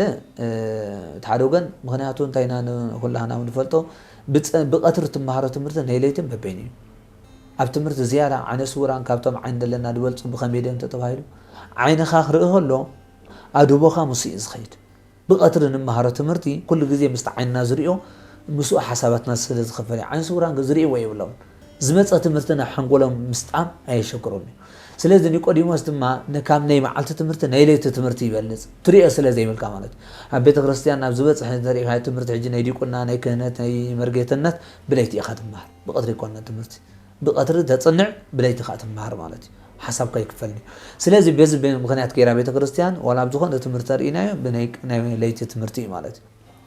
بليتي نابغيت إيسوس كريستوس كيدو سلازي بليتي دما نا بيت أملاخ تمصخ كتغلغل كسالم يلغا تمصخم زلكا بزردي እንደገና ኒቆዲሞስ بليتي ناو ممصو انتاي بخريستوس زامن ويلو بيتو عني غزخ فرسي زبل اواج اوجم نيرو ايود وغزت بقى بحقومسي كبيد زخونه قننا زلوي ازي وانجيل يوحنس معرف 3 نروحوي سلازي ኒቆዲሞስ دما كيفلط ويلو كيريو ويلها بليتي خينير ሳልሳይሉ ንምንታይ ተባይል መምር ይባል ነይሩ መምር ኮሎስ ናብ መምር ከይዱ መታን ከይባልካ ታደጋ አንተ አይተማሃረን ባ ከይብሎ ሰብካ ገዛሮሱ ክብሩ ሁሉን ይደሊ አይተማሃረን ባ ክባል አይደልኒ አታ ይፈልጥኒ ባ አሸባ ይክባል አይደልኒ ኩሉ ሰብ ክብሩ ሁሉ ይደሊ ስለ ተኽብሩነቱ መምህርነቱ ሁሉ ይሉ በጸልማት ካ ኸይነሩ ኒቆዲሞስ ሕራይ ንብለይቲ ናብ ጎይታ ኸይዱ ጽቡቅ ለይቲ ሰብሎ ምንታይ ተቀመሉ ከም ኒቆዲሞስ ብለይቲ ናብ አምላኽና ዲና ንኸይደለና ጽቡቅ ናብ ጽቡቅ ግብር ዲና ንኸይና ናብ ሕማ ናብነ ነገረ መገደና ለይታው ተሊት ንራእዮ መዓልታው ተሊት ደይባን ተወይኑ ጸልማት ኮነ አራዊትን አጋንንትን ዝተመደበ ሰዓት ስለዚህ ንሕና ደቅ ብርሃን ኢና ብብርሃን ክንሰርሕ ዝግባአና ኩሉ ዘመራ ዳዊት እንታይ ኢሉ ታመጽ ጽልመት ወይ ከውን ለሊት ኢሉ እስኻ ጸልማት ተምጽሞ ፀሓይ ትዕርባሞ ኢሉ ምድሪ ጸልማት ኸውን ሽዑር እንታይ ኢሉ አራዊት መግቦንኩም እርር ወፍሪ ኢሉ ወዲ ሰብ ድማ ናብ ጎዛኣት ይዕርፍ ኢሉ ንሕና ክንደይ ሰብ ከሎሚ ብቀትር ረቂሱ ዒሉ ጸልማት ወጽእ ሰባሉ ከምዚ ምዕራባዊ ዓለም ከም በዓል ባጽዕ ሃሩ ኮይኑ ወይ ኮነ ንሕማቅ ክፉእ ግብሪ ክኸብ ንጸልማት ጉልባብ ተጥቀመሉ ማለት ጉልባብ ተጠቂሙ ሕማቅ ክሰርሕ ብለይቲ ዝወጻሉ ክንደይ ጉድጓድ ኩዕት ሰብ ከጥፍእ ክዙም ከሰርቕ ከዕምጽ ከገዛ ከጽንት ህይወት ሰብ ከጥፍእ ብጸልማት መርጽ ሰባሉ ኒቆዲሞስ ግን ህይወት ከድሕን ናብ አምላኽ ይኸይዱ ክንደይ ካ ንጸልማት ጽቡቅ ግብሪ ዝውዕለ ሰብ ካሎ ናብነት ክንደይ ግብሪ ሰናይ ያለው ሰብ መታን ከይውድሶም ብጸልማት ከይዶም ገንዘብ ይሁ ድኻታት አልዩ ክንደይ አደታት አለው አዘኽተማ ዝኾኑ አደ ዘይብሎም ብለይቲ ከይደን ሓርጭ ኣብጽሕ ንሓንቲ ሓራስ እንጀራ ይብጽሓላ ጠስሚ ሓርጭ ይብጽሓላ ብለይቲ ጸልማት ተጠቂሞም ማለት ስለዚህ ንጸልማ ንሓንቲ ጸልማት ገለ ሰብ ይሓጣላለ ገለ ሰብ ጸድቀላሎ ምስቶም ጸድቅ ዲና ዘለና ምስቶም ዝሓጡላ ስለዚህ ሓንቲ ሰንበትያ እግዚአብሔር ፈጢርዋ በአግን ሰብ ገለ ይጸድቀላለ ገለ ይሓጣላ ኒቆዲሞስ ጸዲቅላይ አሞዳታ ኒቆዲሞስ በዚ ተማሂሩ ዛዕበየ ምስጢር ጥምቀት ካ ተማሂሩ ጎይታ ኢየሱስ ዛዕበየ ምስጢር ሚሩ እንታይ ኢልዎ ኒቆዲሞስ መጽእ ጎይታ እንታይ ኢልዎ እስኻ ወዲ አምላኽ ምዃንካ ከአምላኽ ተራእይካ ከም ዝመጻኻ ንፈልጥ ኢና ኢልዎ ጎይታ ድማ እንታይ ኢልዎ ሰብ ካልኣ ግዜ እንተ ዘይተወልደ መንግስቲ አምላኽ አይድያን ኢልዎ ኒቆዲሞስ ከቢድዎ ምስጢር እዚ ከመይ ገይሩ ሰብ ተወሊዱ መሽ ዓብይስ ማህፀን አቲ ከላይ ዲ ሁሉ ኢልዎ አይኮነን ኢልዎ ኩላና ከም ንፈልጦ እግዚአብሔር ካብ ንወዲ ሰብ አዳም ጥራዩ አቦና አደን ይብሉ ካብ መሬት ዝመጽእ ማለት እዩ ካልእ ኩላና ግን ኣብ ዘርኢ ሰብኣይ ካብ ማህፀን ሰበይቲ ናወፅና ካብ ሕቆ ሰብኣይ ካብ ማህፀን ሰበይቲ ሕቆ ሰብኣይ ዘርኢ ማህፀን ሰበይቲ ደም ተኸፊሉ ኣብ ማህፀንና ኣብ 4 መዓልቲ ኣካላት ተስእለተ መልክዕ ይስራዕልና ማለት እዩ ተስእለተ መልክዕ ማለት ሽዑ እንታይ ይብሎ እስካብ 4 መዓልቲ ዘርኢ ወዲ ሰብ ኣብ ማህፀን ሰበይቲ ኣትዩ ደም ይዝኸው ኣብ 4 መዓልቲ ግን ይረግእ ኢሉ ረጊዩ አካላት ይጅምር ሽዑ ደቃተ ነገራት ዓይኒ ነእዝኒ ነኢድ እግሪ ኢሉ ሽዑ እንታይ ኢልዎ ነዚ ቅዱሳት ናቴዎስ መሂለ ጸዲቆ ወይ ንጽድቂ ወይ ንሓጢያት ወይ ንሃብቲ ወይ ንድኽነት አካላት ይስራዓሉ ዋ አምላኽ ንጽድቂ ንሓጢያትን ፈሊና ድዩ ብንእሽተናተው አይኮነን ኢሉ አምላኽ እንታይ ይብናሉ ኢድ ይብናሉ ተለለና ክንሰርቀሉ ተለለና ክንምጽተሉ አማሲዮ ግን ሓተናይ ጽቡቅ ተገይርናሉ ብኢድና ብዝመጽወትናዮ ዓስቢ ከመናይ እንተሰሪቅና ድማ ብሰርቅናዮ ፈርደናዮ ስለዚ አካላት ግን ሰሪዕልናሉ አምላኽ ናይ ግዴታ አምላኽ አይኮነን ተዳ ናይ ናጽነት አምላኽ ብዙሕ ሰብ አምላኽ ኮ ንገነት አዳም ጸበለስ እንተ ዘይፈጥራ ነይር አዳም አይወደቀን ዝብል ሰብ አለ አይኮነን ኮም ይኮነን አምላኽ ናይ ናጽነት አምላኽ እዩ ጸበለስ ብምምጻእኮ እንታይ ዲ አርዩ ፍጡርን ፈጣርን ሕግ ጾም ሰሪዑ ጾም ድብል ኮ ሽዑ ያጅምር እዝብላዕ ዛይት ብላዕ ማለት እዩ ስለዚ ኣብ ጾም ድባህ ጾም 4 ድማ በከመይ ዲ 55 መዓልታ ዝሓዘ ዛ ጾም 4 እንታይ ዲ ብምንታይ ተተባሂሉ ሸውዓተ ሰናብቲ ሳይና ሻሙነይቲ 55 መዓልቲ ኣብ ጾም ዝባሃል ኣብ ጾም ምባል ይኮ ሓደ ጎይታ ኢየሱስ ጾም ስለ ዝኾነ እዩ ካልኣይ ዲያብሎስ ዓበይቲ ኣርእስተ ሃጣውን ዝባሃላ ስስዒቲ ትዕቢት فقر جنزب زين عالم نتفاعل الله ولا عالم حجي هكوت فتيرنا الله كوا حدا تعبيتي أنا انتهى له خستا فايل كات الجهر مش كطف شو قال أي سسعي زينات كم من ناي سلازي لومي بزلو وسب كعجب بس زينات كم من ناي سسعي تقولك أبوتات كن دايما أما عالتحنت لكسي سسعي كده القسي يقولوا سلازي كتسسع ديك دينات كاس سسع ديك وناس بزلك هتعجب يزلك زينات كاي تمنى زبان عسد إذا زلون لومي السب زيناتو زمنا زلو قربابتنا حزبنا وقرن هاجرنا زيناتو همنا زيناتو تمني خارما أيكوني مدفي هو مدفي معنوي نتناتك خطف هو زل ديناتك خطم سسع خلب انت يدبها سسع خلبس سقع يزن يرعاتمي سعو نا خدو خلو قمقم قلاي نيرس ابت ناتو صلالت ابت قلاي مسر اياسي سقع يزن ليلو نعو خمن طليل ابت قلاي تا عاصم ما تسينوا مالتي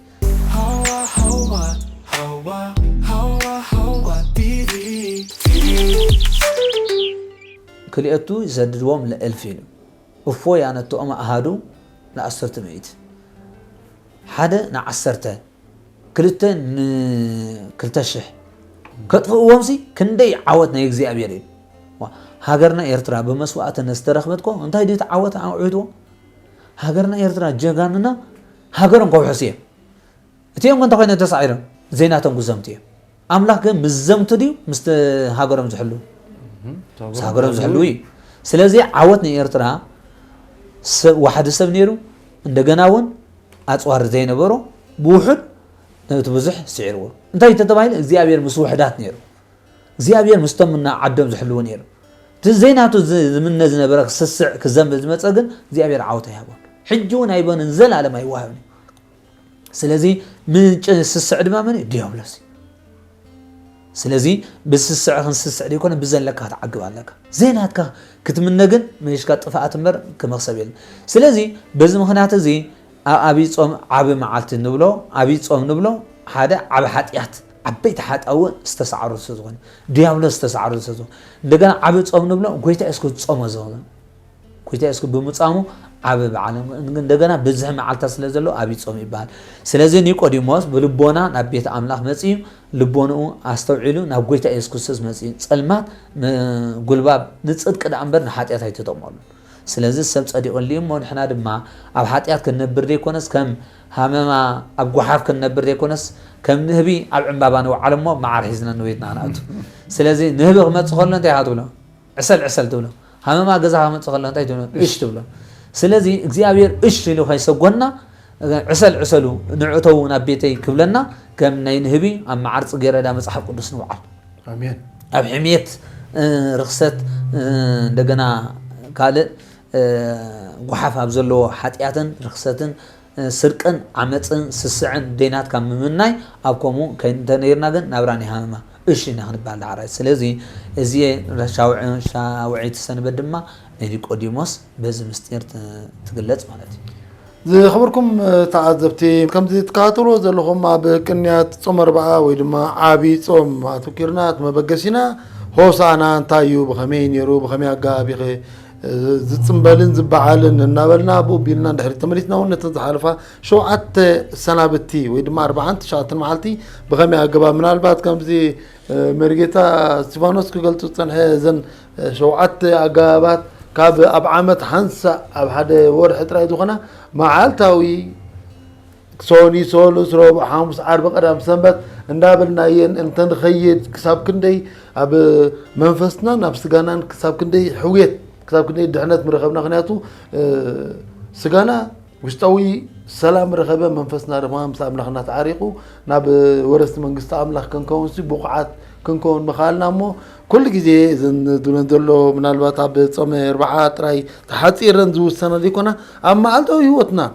قالنا يسوني سولو 4 عربي قدام سنبت نابلنا كافيلنا مستقبلنا ازيو عب ነገር مخنمو نزياتن كل غزي علتاوي هيوتنا كنتغبرن كنقارزما املاح يردانا امين سبسكرايب شير لايك كومنت نهابكم لازم ربنا تكاتلو سلازلهم دما مسكننا ازلو عليو كسب فصامي تكاتلنا دما كموترو عدماتنا خمجتان موداتان ازيا اغداسيتن زغنه نطمينا كن حزام مغنياتو كاب سوني اتحسكا دلو قنيات حمامات دبالونا لنا زغنيات حمامات مزازمن ايتصوميو بعابيو ابوقف معاتي سابسوني سولو سروبا حاموس عرب نابلنا انسقمو لخا مولنا ناتن ترغم زلوني سلازي كنصومان كلنا انفلتنا انتن كنكيد نتتغبرات قدسنا وننا تغبرنا كنكيد اندحرتا خوينا بمسرتو افلطو يقدسنا يمو اذا افلطو زم انتن كهلونا ممهر مصحف حديثاتن سبخ وانجيل بيتكريستيان مداني عالم اورتان مريتغتا استيفانوس غبراب ملو حبرتا خبرنا هجون اذن ቅንያት ሕማማት ዝበሃላ እንታየን ሓቂፈን ዘለዋ ክሳብቲ ዓርብ ስቕለት ዝበሃል ናይ መወዳእታ ድሕሪኡ ቀዳም ስዑር ዝበሃል ኣለና ቅድሚ ዓርብ ስቕለት እውን ሓሙስ ፅግቦ እንብሎ ፍሉይ መዓልቲ እውን ኣለና ጎይታናን መድሓኒናን ኢየሱስ ክርስቶስ ምስ ደቂ መዛሙርቱ ቁርባን ዝበልዓሉ ወይ ድማ ድራር ዝበልዕሉ ኣጋጣሚ ተባሂሉ ካብቶም ዝከሩ እሞ እስከዚኣቶም ኣጠቃልል ኣቢልና እንታይ እዮም ዞም ኣብ ቅንያት ሕማማት ዝበሃል ዘለው ትንሣኤ ግን ኣዝዩ ዓቢ ስለ ዝኾነ በይኑ ክንሕዘና ክሳብ ቀዳም ዘለዋ ግን እንታይ እንተጠቕልላ